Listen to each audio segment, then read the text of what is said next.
We're talking to a Gloucestershire author, Derek Taylor. I love Derek's work. He's former correspondent for ITN. His jobs really sort of took him all around the world, and maybe that gave him a perspective on his brand new book, Who Do the English Think They Are? From the Anglo-Saxons to Brexit. We'll have a natter with Derek next. Taylor in the studio. Amazing career he's had. He's no stranger to travelling because Derek from Star in the World used to be correspondent with ITN. He's a lover of all things history and an author. Tomorrow night, he's got the launch of his brand new book, and delighted to say he's hot-footed it from Stowe to here this afternoon. Hi, Derek. Hi there, Dom. Lovely to see you. I never tire of hearing about your career because your job really did take you all over the world, didn't it, really? It did, yes, indeed. I mean, I was ITN's first Middle East correspondent, as well as being Rome correspondent, doing a lot of work in the States as well. And I covered 5 wars. So it does give me a bit of a perspective on Englishness, I think. I bet it does. And Yeah. you've been retired for a while now, but do you get moments when you either wake up in the middle of the night or you get up early that suddenly you get something into your head, a memory from those times as a correspondent? I do, actually. It's very strange. In fact, sometimes I get very odd dreams. So not just waking up, but actually I wake up and realise, oh my God, I was actually there again in Northern Ireland and people were chucking rocks and the army were firing or something like that. It never leaves you, I think, that kind of thing. Yeah, and I guess when you see correspondents, not just from ITM, but the likes of Jeremy Bowen on the BBC, you know the backstory, because we all see them. They arrive on our television screens. They're reporting live. We just assume it all happens. Actually, behind that, there's a whole context. There's a whole team of logistics to get them there, isn't there? That's absolutely right. I have to say, in the days when I worked for ITN, it was a fantastic camaraderie between everybody. And we actually prided ourselves, forgive me for saying this in your hallowed studio, but we prided ourselves on beating the BBC with very fewer people. I mean, we would go out there with a team of 3 of us to cover a war, and there'd be 10 from the BBC. But we always reckoned that we were slimmer so we could run faster. Yeah, no, I think you've got to be like that, haven't Yeah, you? you And do. I met, who did I have a drink with one time in a pub in Gray's Inn Road in London? Oh, it's your science correspondent, Lawrence McGinty. Oh, was yeah, it? Lawrence, yeah. And he said a similar thing. It's like, we want to be there first before the BBC. And actually, you've got to be like that in news. You haven't do. you? Yeah, it's a great feeling, actually. It was a great time. Wonderful feeling of being with everybody else and feeling very proud of what you did and working very fast. All right. Well, that ties us in very nicely, very neatly to your new book, which is Who Do the English Think They Are? From the Anglo-Saxons to Brexit. Do you sort of miss not having been a part of the coverage of Brexit or not? I do not. No, I was going to say, because as a correspondent, it must have been really, really tricky to cover Yeah, it. I think so. Yes, indeed. And not to it's, get involved personally on it as well, with your own views, you know. I think that's just so much part of your bloodstream. I mean, as you would know, in fact, one of the things that always surprises me when I think back to some of the stories that I reported, and I always felt as remote, I like to think of myself as remote as a doctor is from dealing with his patient almost, and so didn't get sucked into either side. And when I think back to that, I think, God, that was very cold-hearted almost, really, but that's the way you have to be in order to do the story. All right. Well, we'll get into the book in a sec. But is this who do the English think they are? From the Anglo-Saxons to Brexit. Is this a history book? Is this a travel log? Is it a bit of both? It's a bit of both, indeed. I mean, I love being a historian now, but I loved being a journalist as well. And both this book and my book on Magna Carta, if you like, bring the two together. So what I do is that I go out to places who through the last 1600 years made English identity, and I go out there as a journalist with both a journalist and a historian's hat on, so to talk to people, look at the places now, but then as a historian to interpret that. It's aimed at a popular audience, but I should like to say as well that I pride myself on accuracy, both as a journalist and a historian. And there's some humour in here too. I mean, I love the way it starts just on the inside cover. The English are often confused about who they are. Just clarify that, if you would. Well, it's strange. If you listen to anybody interviewed, in fact, on the TV, frequently you'll hear them in the same sentence talk about English and British as though the two are the same. And it's very, very odd. And it's been going on for years and years. I mean, I heard on the radio, for instance, the other day, Vera Lynn's great wartime song, "There'll always be an England and England will be free," etc., etc. And they said at the end of it, of course, that's a great British patriotic song. So all the time, the English are confusing themselves about whether it's the country is Britain or whether it's England. Well, let's face This must be very annoying, for the Scots and the Welsh. I was going to say, I mean, during the Wimbledon fortnight, I mean, Andy Murray becomes British for a couple of weeks, doesn't he? Absolutely, he does. That's right. And then he reverts to being Scottish again. Yeah, indeed. So there's great confusion all the time, in fact, and it's not only amongst the English themselves. People from outside are very confused. I mean, I did a search on Google the other day for English flag, and I wanted illustrations of the English flag. Do you know that 20 images of the Union Jack came up? Really? There was not a cross of St. George in sight. So, the Americans who run Google or whatever and organise all of this think that the Union Jack is actually the English flag.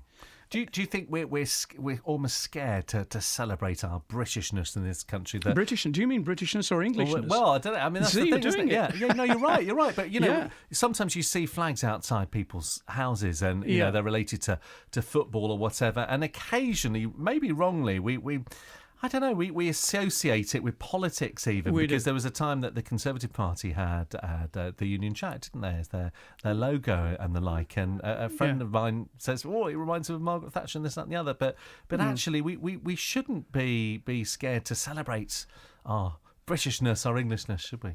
No, you've got to make up your mind which one it is, British or English. But no, I agree with you, in fact. And if you just take Englishness, I think there is a reluctance. I mean, the flag itself has actually got hijacked by extreme right-wing groups. And so if you see the English flag up, you think, oh, it's the BNP, or whatever. We shouldn't actually feel that way, but we do. I think one of the things my book is not flag waving, long live the English. It's actually about characteristics of the English, some of which are very, very reputable and honourable, some of which are not. All right, we'll find out what you mean in a minute on BBC Radio Gloucestershire. More from Derek Taylor. He's got his big launch tomorrow night, his big book launch, brand new book out. It's Who Do the English Think They Are? From the Anglo-Saxons to Brexit. Right, this is Dominic Cotter, BBC Radio Gloucestershire, talking to Derek Taylor in the studio from Stow-on-the-Wold. Used to be a correspondent with ITN, but actually all of his skills that he got when he was a journalist really been put to great use. He's got a book out, and you've had a few books out, haven't you, over the years, Derek? This is the third, indeed, and the fourth is on its way. Okay, this is all about how British, how English we feel we are, or whatever. British English, well, I know, that's the thing, but what would you say you are then? Okay, great question. Well, I'm going to sidestep it, really. I am both. And you can be both, actually. Although I have to say, one of the questions that occurred to me a lot when I was writing this book is actually whether British identity really exists. I mean, the Scots have their own history, because it's history that makes national identity. The Welsh do too. And indeed, Northern Ireland is a difficult and very mixed area, but they have their own identity. But there are some things which we share.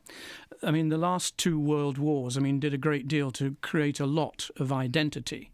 And just because, in fact, the Scots and the Welsh may share things that happened to us in those two world wars, doesn't mean to say, in fact, that that Britishness somehow doesn't exist. Britishness does exist, but it's actually a much more kind of cloudy, vague sort of thing. Much more precise is being English. And there are things about the English, as I was saying before, in fact, good things and bad things.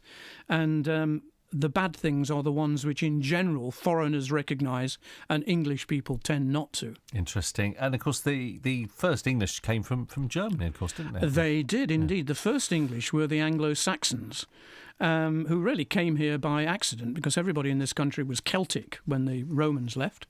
The Celtic people got worried about all the invasions from Scotland, so they invited the Anglo-Saxons in, and I bet they wish they hadn't done, because within a very short period of time the whole country became Anglo-Saxon. They were Germans. But I tell you one of the really fascinating things, Dom, which was that a study was done of DNA about 2 years ago to find out where our blood is, where it comes from. you'd be absolutely amazed. In fact, only 25% of our blood is actually Anglo-Saxon. And how did you find that out? Well, I didn't do it. It was a hell of a project, in fact, done by Oxford University. They did a DNA test and they compared it with DNA on the whole of the continent. Massive, massive thing. Great shock when the results came out. And do you know what the biggest group of blood group is in the English people? It's French. French, really? Yeah, indeed. How many people just wouldn't have thought that for a million years? And the reason for that is not one which is obvious either. Most people say, oh, of course, it's because of the Normans, Norman invasion. Wrong. Actually, it's because of people who came over when England was still, or Britain, whatever we want to call it, was connected to the continent in the last ice age, and people came over then. 1,600 years of history in this book. Who do the English think they are? We must mention the fact that you got out of Stow on the Wold to travel around and talk to people and do the research for this. Yes, indeed. So what I tried to do was I went to 20 different places all over the country. I made sure that they were all different. I didn't go to 10 churches and 10 castles or something like that. I went to a pub, I went to a race course, I went to a slum, I went to an engine shed, I went to Liverpool docks, I went to a battle site. So all of these, a range of things to tell us about particular periods in English history. And one of the fascinating things was talking to people when I got there and asking them questions, in fact. Frequently I'd ask the question, so who do you think the English are? What does it mean to you to be English? And I remember one day I went to Duxford, and I went to the air show at Duxford, and I saw the Spitfires and great sort of English, British, what is it, Battle of Britain or the Battle of England?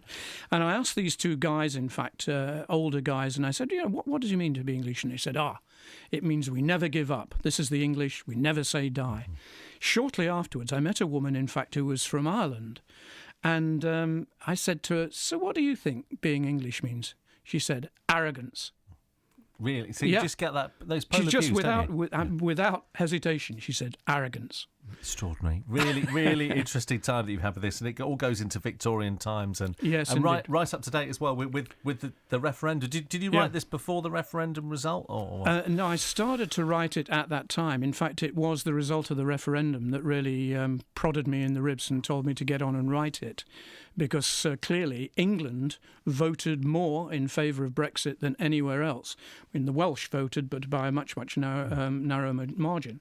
And so clear there that the English, and we've felt this very much, I think, recently, because the SNP, Scotland or whatever, there's a distinction, a very big distinction now between England and Scotland. OK, we'll find out how you can get the book in just a minute. It's From the Anglo-Saxons to Brexit. Who do the English think they are? Written by Derek Taylor from Stow on the Wold. Let's get an update on the roads this afternoon. It's 2:00. We'll catch up with Nicky in a minute. What a subject to cover. Fascinating, this. Derek Taylor from Stow on the Wold. Who do the English think they are? That is just such a question, isn't it? It's hard to cover in a book that's how many pages long? 300 plus pages long. I bet there's even more to cover in the future, isn't there? I'm sure there is, in fact. One of the big things that happens now is a lot of people ask, actually, does Englishness even exist anymore? European federalism, globalisation, immigration or whatever, does it exist? And it's an open question, and only historians, I think, in the future will really know the answer. All right, well, good luck with your book launch tomorrow night. Where can we get this book from then? It's in any good bookshop and is available on Amazon or Book Depository. So it's out there. OK, somebody who voted to leave the EU or voted to remain or didn't vote, they all going to find this interesting, this book? Absolutely, indeed, yes. This doesn't take sides in it, but what it does try to do at the end is to say, OK, we're in Brexit. What is it about being English that may help us? Good luck with it all, and I'm sure a lot of people listening will find that absolutely fascinating, and we'll speak to you again soon. OK, thanks. Thank you. Derek Taylor's brand new book is out. Who do the English think they are? It's BBC